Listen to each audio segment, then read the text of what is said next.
जुड़े हुए हैं। गोवर्धन, नतीजे जो हैं वो लगभग आ चुके हैं, आधिकारिक घोषणा बाकी है। कहा जा सकता है कि जो है वो मौजूदा सरकार के पक्ष में ये नतीजे नहीं हैं, विपक्ष की बल्ले बल्ले नजर आ रही है यहां पर। बिल्कुल, देखिए अभी तक जो नतीजे आए हैं वो कांग्रेस के लिए बहुत सुखद नतीजे नहीं कहे जा सकते। 2 साल के कार्यकाल की जो वर्षगांठ है उससे ठीक पहले ये नतीजे आए हैं और आश्चर्यजनक ये है कि देश में किसान आंदोलन चल रहा है और उस किसान आंदोलन में कांग्रेस ने बढ़ चढ़ करके उसका समर्थन किया था और उसके बावजूद गांवों की जो सरकार है, पंचायत समिति और जिला परिषद, वहां पर कांग्रेस की एक तरह से करारी हार हुई है। जितने भी मंत्री थे उनके इलाके में भी कांग्रेस बुरी तरह हार चुकी है। इससे समझा जा सकता है कि हालात किस कदर खराब हैं। मंत्रियों के अलावा ज्यादातर जो विधायक हैं उनके इलाके में भी परफॉर्मेंस बहुत खराब कही जाएगी। पहली बार कांग्रेस ने बिना ऑर्गेनाइजेशन के, बिना संगठन के पंचायत का चुनाव लड़ा। पहले सरपंच के चुनाव बिना सिंबल पे हुए थे, इसलिए गलतियां और जो हार थी वो छिपी हुई रह गई। लेकिन अब जब सिंबल पे चुनाव लड़ा तो सारे परिणाम सामने आ गए। इसके अलावा हार की एक और बड़ी वजह यह रही कि जो प्रभारी मंत्री और जो जिम्मेदार लोग थे, बताया जाता है उनको टिकट वितरण में लूप में नहीं लिया गया। केवल विधायक और जो विधायक उम्मीदवार थे उनको ही मनमर्जी पर टिकट बंटे, जिससे जिन विधायकों के प्रति जनता में नाराजगी थी, जिन मंत्री और विधायकों के प्रति, वो नाराजगी अब पंचायत समिति और जिला परिषद के उम्मीदवारों को भोगनी पड़ी। हमारे साथ पूरे मसले पर चर्चा करने के लिए परिवहन मंत्री और उदयपुर के प्रभारी मंत्री प्रताप सिंह खाचरियावास मौजूद हैं। प्रताप जी, अभी शहर के जो चुनाव हुए थे उसमें बड़ी खुश थी कांग्रेस जीत के, लेकिन क्या हुआ? जिस कांग्रेस का गांव में आधार हुआ करता था, आज वहां पर बीजेपी आगे हो गई है सरकार में कांग्रेस के रहते हुए भी। देखिए, इसमें कोई दोहराई नहीं। जब जयपुर, जोधपुर और कोटा के रिजल्ट आए और हमें बढ़त मिली, परसेंटेज ऑफ वोट भी हमें ज्यादा मिला और हम 4 निगमों में हमारा बोर्ड बनाने में कामयाब हुए। जयपुर में पहली बार एक हेरिटेज में हमारा बोर्ड बना, जोधपुर में एक बोर्ड बना और 2 कोटा में बने। अब जो रिजल्ट आया उसमें मेरे को अभी पता चला कुछ सीटें, हालांकि 300 लगभग सीटें बाकी है, लेकिन इसमें कोई दोहराई नहीं। कांग्रेस पीछे है पंचायत समितियों में, जिला परिषदों में। पिछली बार भी जब बीजेपी का शासन था हम पीछे थे और इस बार जब ये आए हैं रिजल्ट तो उसमें भी हमारी जो रिजल्ट टीवी पे आ रहे हैं, मेरे पास पूरा आंकड़ा तो नहीं है, सरकारी आंकड़ा, लेकिन हम पीछे हैं, इसमें कोई दोहराई नहीं। यदि पार्टी इन चुनाव में पीछे रही है तो ये आप मानकर चलिए कि इसमें बेस्ट से बेस्ट आगे क्या हो सकता है। काम में कोई कमी नहीं है, कोई वर्ग हो, कर्मचारी, व्यापारी, मजदूर, किसान, विद्यार्थी, सबके लिए काम हो रहा है। पूरा राजस्थान इस बात को मानता है, जनता मानती है कि कांग्रेस की सरकार, कांग्रेस की गहलोत सरकार ने काम में कोई कमी नहीं रखी। इसे एक वेकअप कॉल के लिए मानेंगे? वेकअप कॉल के तौर पर लेगी कांग्रेस का सत्ता और संगठन? बिल्कुल लेना पड़ेगा। आप ये मानकर चलिए, यदि कहीं रिजल्ट गड़बड़ आ रहा है तो उस रिजल्ट को ठीक करने के लिए ज्यादा अच्छे से अच्छा क्या हो सकता है, तो वो सब सरकार और संगठन मिलकर जो भी हो सकता है वो सब करेंगे, इसमें कोई दोहराई नहीं है। और ये हमारी जिम्मेदारी बनती है। राजनीति में तो रिजल्ट बोलता है, जब हम मेहनत करते हैं। कई बार मैनेजमेंट, अब ये कोरोना संकट का समय है, इसमें क्या रहा, क्या कारण रहे, जब पार्टी, संगठन और सरकार बैठकर बात करेंगे तो उसमें सामने डिस्कस होगा। और प्रताप जी, पहली बार पार्टी है वो बिना संगठन के, क्योंकि 5 महीने का वक्त बीत गया, आपके पास संगठन नहीं है, केवल अकेले कप्तान के भरोसे कांग्रेस चल रही है। विधायकों पर अति निर्भरता और बिना संगठन चुनाव में उतरना क्या हार का कारण रहा? देखिए, संगठन का जहां तक सवाल है, जो प्रदेश कांग्रेस के अध्यक्ष डोटासरा जी, उनके साथ जो पहले टीम थी उसको कंटिन्यू कर दिया गया था। जिलाध्यक्षों को ये कह दिया गया कि आप अपने अपने क्षेत्र में काम करें। तो सिर्फ संगठन को टारगेट करना, क्योंकि संगठन तो वो काम कर ही रहा है, इसलिए ना संगठन ना सरकार, ये सबकी कलेक्टिव जिम्मेदारी होती है, किसी एक व्यक्ति की जिम्मेदारी नहीं होती।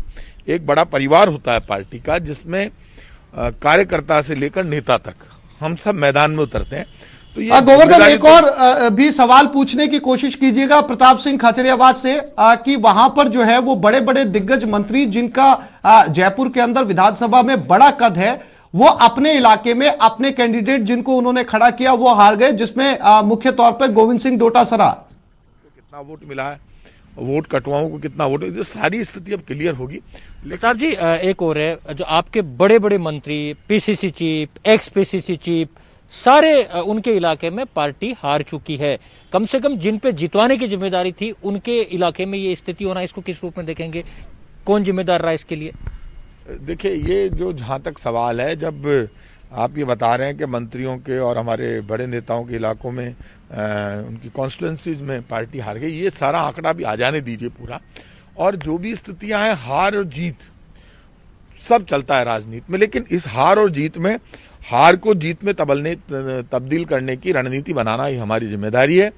और वोट का सम्मान करना, जनता के मैंडेट का सम्मान करना, कहीं पर यदि रिजल्ट पुअर आया है तो वहां जनता के बीच में जाना, उनसे संवाद करना और संवाद करके उनमें से रिजल्ट वापस ठीक करना, ये हमारी जिम्मेदारी, हम करेंगे।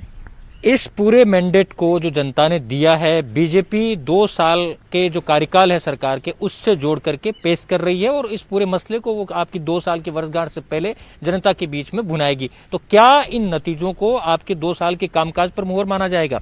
भारतीय जनता पार्टी जो घमंड की राजनीति करती है, उसमें और ज्यादा घमंडी हो जाएगी। और आप देख लेना, ये छत से नीचे गिरेंगे और अगला विधानसभा का चुनाव हारेंगे। ये बड़े खुश हो रहे हैं, अरे पता नहीं धरती फट गई, अब तो बस सब कुछ हमने, अरे कितना बड़ा रिजल्ट दे दिया, अभी आ जाने दो यार परसेंटेज ऑफ वोट। बड़े खुश हो रहे हैं, बड़ी बड़ी डींगे मार रहे हैं। 2 साल में ना विपक्ष की भूमिका निभा पाए, ना कोई आंदोलन कर पाए। जयपुर में हार गए, नकटे होकर चिल्लाते रहे। जयपुर में नहीं हारे, जयपुर इनका गढ़ है, हराया इनको जयपुर में। ये बड़ी बड़ी बातें करते थे। इनके खुद के प्रदेश अध्यक्ष हेरिटेज में आते हैं, चुनौती हुई, तय हुआ, हम हेरिटेज नगर निगम बनाकर ले गए। अखबारों ने, टीवी ने आपने दिखाया कि आपने सामने है प्रदेश अध्यक्ष वर्तमान सतीश पूनिया, पूर्व प्रदेश अध्यक्ष, सब मिला के इनकी चुनौती हमसे दिखाई गई। हम हेरिटेज का नगर निगम का चुनाव जीते और ये आप मानकर चलिए ग्रेटर ये जीते होंगे, लेकिन कोटा में हम दोनों जीते, जोधपुर में एक हम जीते।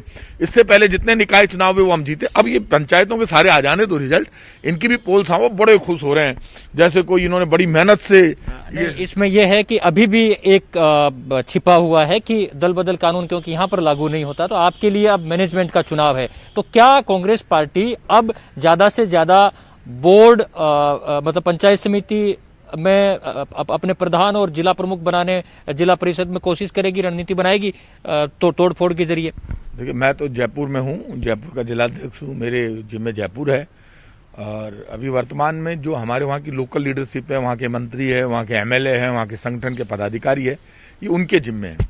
तो ये मानकर चलिए आप, वो तो करना ही चाहिए। राजनीति को संतों की जमात तोड़ना है, वो तो पूरी कोशिश उनको करनी चाहिए। यदि कहीं पे आपका मैंडेट 1-2 नीचे आ रहा है तो निर्दलियों से बात करके उनको करना चाहिए। तो निश्चित रूप से यदि वो करेंगे कोशिश तो वो कामयाब होंगे। आखिरी सवाल, आप इस पूरे रिजल्ट को, क्योंकि लगभग अब आधिकारिक घोषणा का इंतजार है, लेकिन यह है कि कांग्रेस का पलड़ा नीचे रहा है सरकार में रहते हुए भी, क्या किया जाना चाहिए आगे? क्योंकि आपको चुनौतियां अभी पंचायत की चुनावों की भी है, निकाय 90 के चुनाव होने हैं और उपचुनाव भी होने।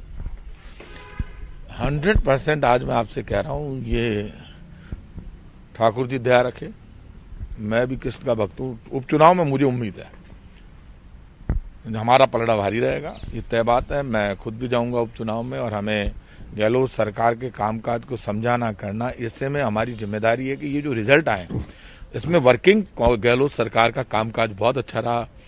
लॉकडाउन में अच्छा काम हुआ, कोरोना संकट में अच्छा काम हुआ, इंदिरा रसोई योजना हम लेकर आए, राजस्थान के गरीब तक गेहूं दाल पहुंचाई 6 करोड़ लोगों तक। पेंशन हमारी योजना बहुत जबरदस्त है, दवा फ्री योजना जबरदस्त है। कोरोना में पहला स्टेट राजस्थान बना जो फ्री में जांच करता है। कोरोना संकट में पूरा फ्री इलाज राजस्थान में होता है, सब काम अच्छा है। ऐसे में हमारा काम नीचे तक पहुंचने में कितनी कमी रह गई, आखिर ऐसे क्या कारण रहे, क्या हम नीचे तक किसान बिलों को समझा पाए या नहीं समझा पाए, ये सब डिस्कस का वैसे कई बार होता है कि आप वर्किंग बहुत अच्छी कर दो, लेकिन आपका मैसेज नीचे तक पहुंच रहा है या नहीं, आप माहौल बना पा रहे हैं या नहीं। मैं मानता हूं कि जयपुर में जब हेरिटेज नगर निगम का चुनाव हो रहा होगा, आपने देखा होगा, मैं रोज स्टेटमेंट देता था। बीजेपी ने ये कहा कि हम बिजली के बिल माफ कर देंगे, मैंने कहा इनके कर ही नहीं सकते, तो झूठे हैं, फर्जी हैं, झूठ बोलते हैं। लोगों ने माना, मैंने कहा ये लाइट ये लगा ही नहीं सकते कैमरे, खुद के राज में कुछ किया ही नहीं, तो लोगों ने माना कि प्रताप सिंह ठीक कह रहा, हमको वोट दिया। तो मतलब गाँव में मैसेज नहीं पहुंचा पाए। अब मैसेज, मुझे लगता है कुछ ना कुछ हमारी कमी रही है, तो उस कमी को मैसेज में या हम प्रचार में कितना पीछे रहे, क्या स्थिति रही, उसको ठीक करना। ये आप मानकर चलिए कांग्रेस के पास पूरा समय है, 3 वर्ष हमारे बाकी हैं। 17-18 दिसंबर को हमारा कार्यकाल ये 2 वर्ष का पूरा होगा। आप देख लेना, कांग्रेस पूरे ताकत के साथ उभरेगी, पूरे अच्छे काम नीचे तक लेकर जाएंगे और 3 साल बाद फिर सरकार बनाएंगे विधानसभा में। तो कांग्रेस कह रही है, प्रताप सिंह खाचरियावास का दावा है कि इसको वेकअप कॉल के तौर पर लेकर के और सुधार किए जाएंगे। अब देखना होगा कि इस सुधार का जनता इसको किस रूप में लेती है और ये चुनाव के नतीजों में कितना तब्दील हो पाता है, क्योंकि आगे भी पार्टी को निकाय चुनाव के साथ साथ में 12 पंचायत जिलों के जो पंचायत बिल्कुल। समितियां और जिला परिषद के बिल्कुल। चुनाव है उनकी चुनौती से भी गुजरना होगा। जी जी जी, गोवर्धन, जानकारी के लिए और बातचीत करने के लिए बहुत शुक्रिया आपका। आगे बढ़ते हैं नतीजों